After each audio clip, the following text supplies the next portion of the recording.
ارشاد بھٹی صاحب، یہ تمام گفتگو تو ہم نے سن لی، کچھ اندازہ ویورز کو ہو گیا ہوگا، لیکن جہاں حکومت نے پوزیشن لی ہے اور وہ کہہ رہے ہیں کہ کہاں کھڑی ہے ہماری سپریم کورٹ، تو پہلے سوال یہ نہیں ہونا چاہیے کہ حکومت کہاں کھڑی ہے۔ معیشت،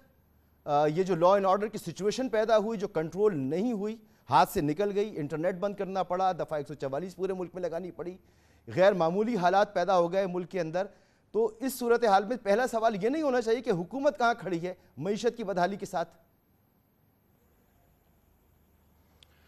حکومت سے کون پوچھے گا؟ کون پوچھ سکتا ہے حکومت سے؟ حکومت سے کوئی پوچھ سکتا ہے؟ حکومت اس وقت خیر سے پوری وہ مختار کل ہے اور حکومت جواب دہ نہیں ہے، کسی کو بھی جواب دیں۔ پارلیمنٹ میں وہ سارے ہیں، کوئی اپوزیشن میں نہیں ہے بندہ وہاں، راجہ ریاض اپوزیشن لیڈر ہے۔ اور دوسری بات یہ ہے کہ آئین انہوں نے ختم کر دیا، تقریباً کھلواڑ کر دیا۔ اس کے بعد سپریم کورٹ کے فیصلوں کا آپ کو ان کا پتہ ہے، اپوزیشن کے خلاف جو کچھ ہو رہا ہے وہ آپ کو پتہ ہے۔ لیکن اس ساری باتوں سے پہلے یہ جو 2-3 دن آپ نے بھی سوال اٹھایا کہ ایک 2-3 دن جو جلاؤ گھراؤ پرتشدد احتجاج ہوا، جو یہ شرمناک اور قابل مذمت کھیل کھیلا گیا، تو وہ سوال پھر وہی کہ یہ بھی اٹھتا ہے کہ یہ پولیس، یہ آئینی ہاتھ، یہ گرفت، یہ قانون کیوں نظر نہ آیا؟ ایک سیکنڈ کی دیر نہیں ہوگی گرفتاری میں۔ نمبر 1۔ نمبر 2 یہ ہے کہ بالکل اس پر کوئی کمیشن بنائیں اور ان کو کیفر کردار تک پہنچائیں تاکہ آئندہ کسی کی جرت نہ ہو۔ تو چیف جسٹس صاحب پہ تو اعتبار نہیں ہے، تو جسٹس فائز عیسیٰ کے سربراہی میں ہی بینچ بنا دیں اور وہ سارے جج صاحبان ان کے وہ جو 7 جج صاحبان ہیں وہ ان کے انڈر بنا دیں اور اس کا کرنا چاہیے، اس کا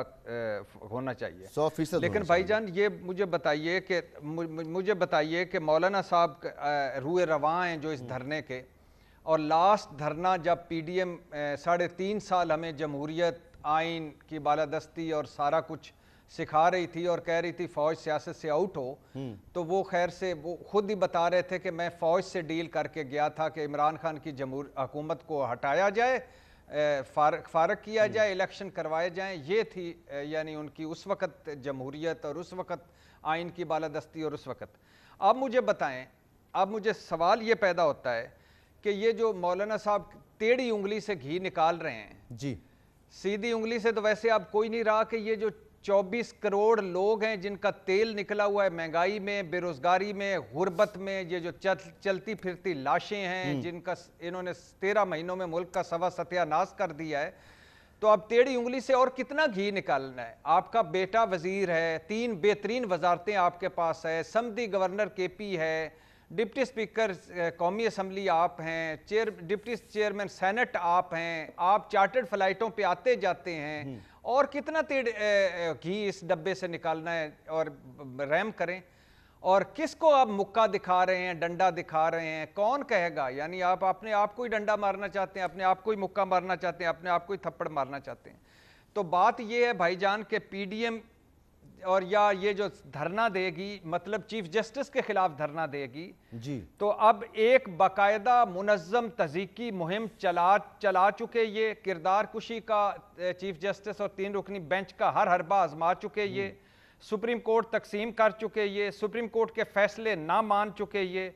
اور ججز اور ان کے خاندان کی آڈیوز چلا چکے، یہ پارلیمنٹ کو سپریم کورٹ سے لڑا چکے، یہ الیکشن سے بھاگ چکے، یہ جمہوریت ووٹ کی عزت کو دفنا چکے، یہ آئین کا مقبرہ بنا چکے، یہ اور یہ متعصب جج ہیں، سازشی جج ہیں، عمران خان کے سہولت کار ہیں، عدالتی مارشل لا نامنظور، جوڈیشل اسٹیبلشمنٹ، دہشت گردوں کے سہولت کار، مجرموں کی پشت پناہی کرنے والے، supreme court mother of law یا مدر ان لا، اچھا یہ سارے القابات سے نواز چکے، تھوڑے کا فیصلہ نہیں مانتے، چیف جسٹس گھر جاؤ، جتنی مرضی ہے زور لگا لو، الیکشن نہیں کروائیں گے، توہین عدد لگاؤ گے تو گھر جاؤ گے، پارلیمنٹ میں حاضر ہو، استحقاق کمیٹی میں حاضر ہو، اور پھر آپ کا گھر بھی جل سکتا ہے، آپ بھی اپنی ساس کی طرح